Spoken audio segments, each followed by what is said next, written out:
Welcome to session 7 of Figure That Game Out. Friends, the hidden help you need.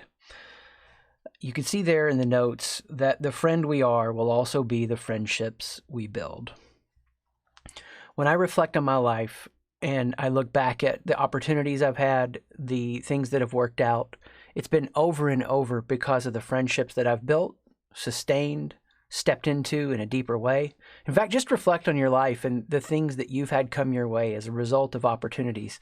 It's cliche but true. It's not what you know, it's who you know. It's relationships. The circumstances of your life could be challenging, but the relationships are good and you feel like life is good. Circumstances could be great, but relationships could be bad and you feel like life is bad. It's the currency of joy. It's why some of the most ancient wisdom in the world, ancient poems, have said over and over, it is the joy of life to be able to enjoy the relationships and the depth that we can experience in those. Now, for me, this isn't a proving comment or a humble brag.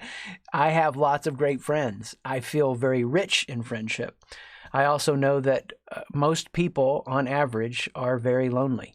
We know this from the coaching that we do, whether groups or one-on-one, as we walk people through transformative decisions in their relationships, how oftentimes they don't have somebody that they can say anything, be anything with in a way that they feel safe.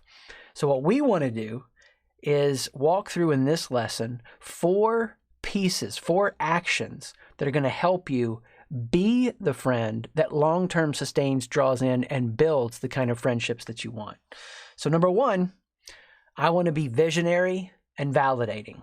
I want to be visionary and validating. Some of you may have heard it this way. I want to be full of grace and truth.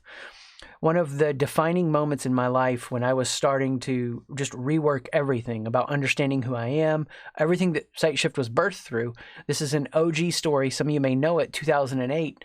I had not understood about what was happening in the moment, that it's not about the paint, that it's not about the struggle or the fight, it's about identity. And in front of my children, not over something with my children, it was an exchange with my wife, but it was a very, very humbling, breaking moment for me. I punched a door. And as I punched that door, I felt completely embarrassed, broken, and shameful. I didn't understand how to separate who I was from what I did at that time. I didn't understand any of the stuff that we know we talk about so deeply in Sight Shift. I go outside, I'm on the deck, I'm crying, my doorbell rings. I'd come back in and somehow I'd heard it. I went to the door, and the thing about our setting of our house at that time, our backyard backed up against to another person's house, and I had gotten to know this guy just as I had been building a playground for the kids. He had come over and started helping me. Well, we developed this really deep friendship. We'd sit around the fire pit on Saturdays and cook brats and drink beer and just hang out and laugh and watch the kids play. He sees me when I come to the door. I'm literally bawling. This is the guy whose truck I ended up borrowing for over a year. And I tell him what happened. And he said, "Well, did you punch through it?" And in that one moment, he deflected the anxiety and the tension and the shame with just one brilliant statement. And over and over, I can point to things that friends have said to encourage me, to comfort me, to challenge me, to get me into a completely different space or perspective. And so when you're in a visionary friendship, you experience the chemistry of 1 + 1 = 20. I'm able to be me, they're able to be them, and together the combo of that is something that is special. That's something that is empowering and helpful. And what happens for so many people is they get stuck in these holding patterns of relationships. Now, you've heard this. It's cliche but true. You become like the 5 people you spend the most time with. Well, some people could hear that in a gross way and go, okay, I got to fire my friends. And that's terrible.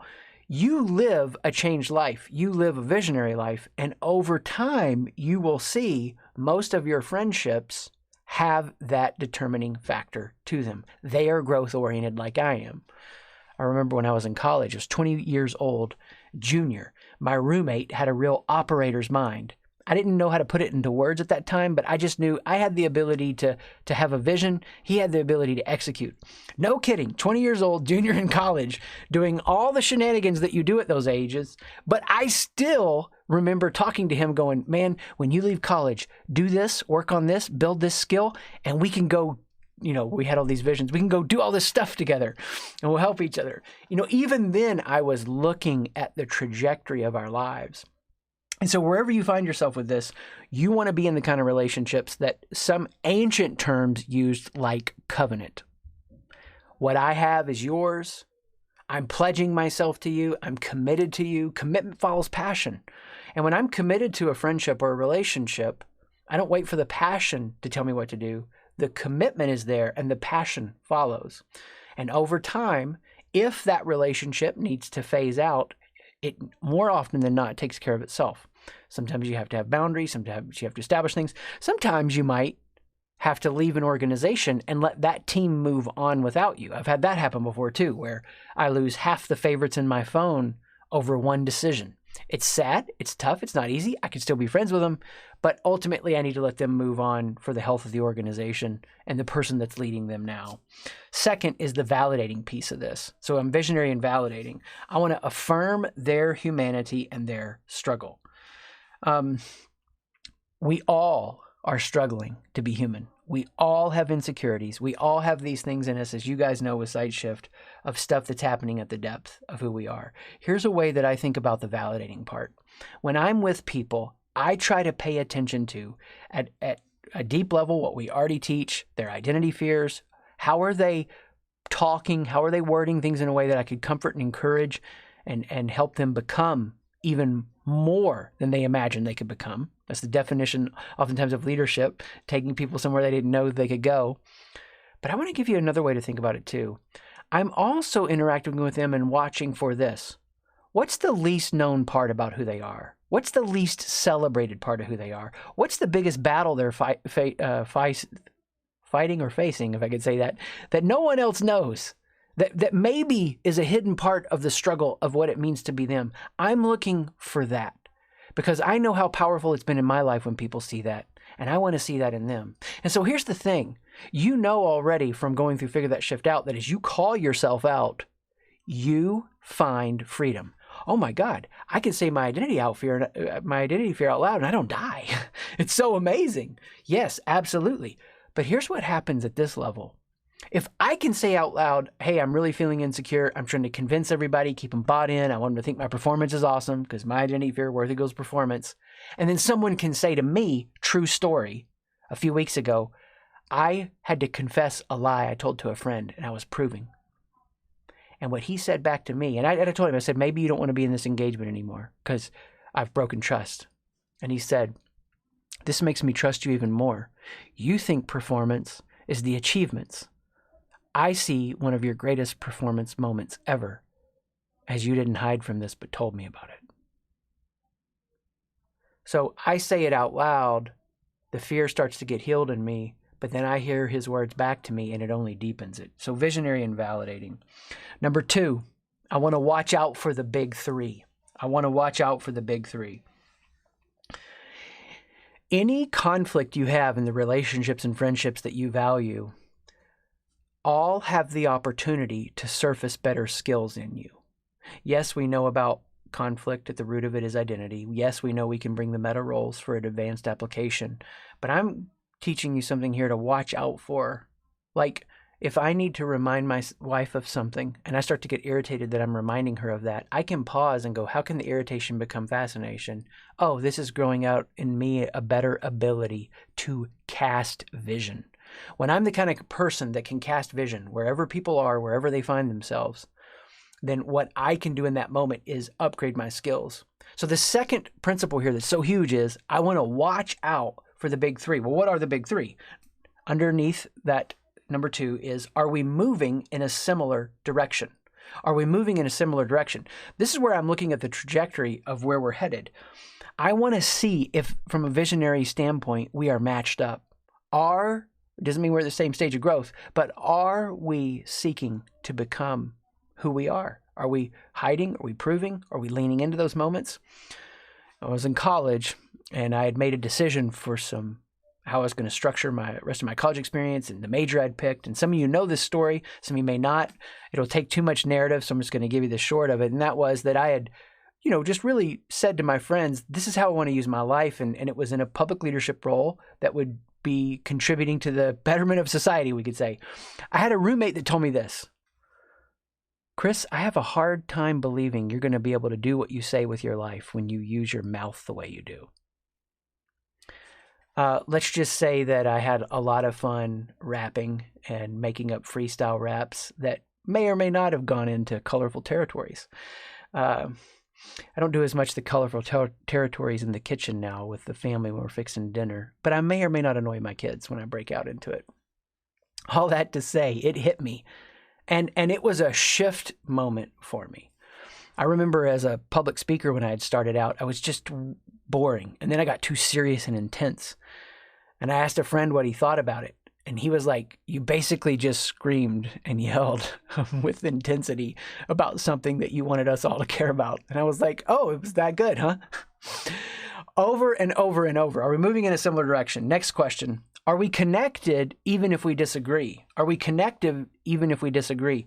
I can be connected in deep relationships with others even if we have disagreements. Very few things are black and white. So much of life is gray.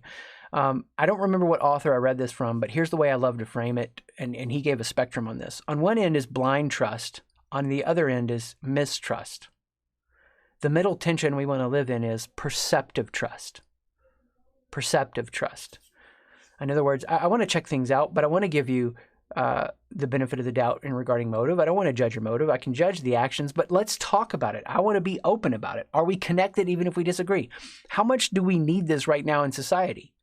Do we not vacillate between two extremes continually, even in the biggest ways we group ourselves between blind trust and mistrust? And all of this fighting and all this raging is never going to teach us how to grow, how to develop. Last question, are we upgrading how we relate? Are we upgrading how we relate? Part of the upgrading happens naturally. You get the inside jokes. Part of the upgrading is you learn shorthand. Hey, when I ask you about this, you say this, and it makes me feel this. What if next time when I ask you this, you didn't feel like you had to respond defensively? I'm telling you that it is an amazing thing in close friendships, how you can learn amazing leadership skills just by communicating from this standpoint of openness.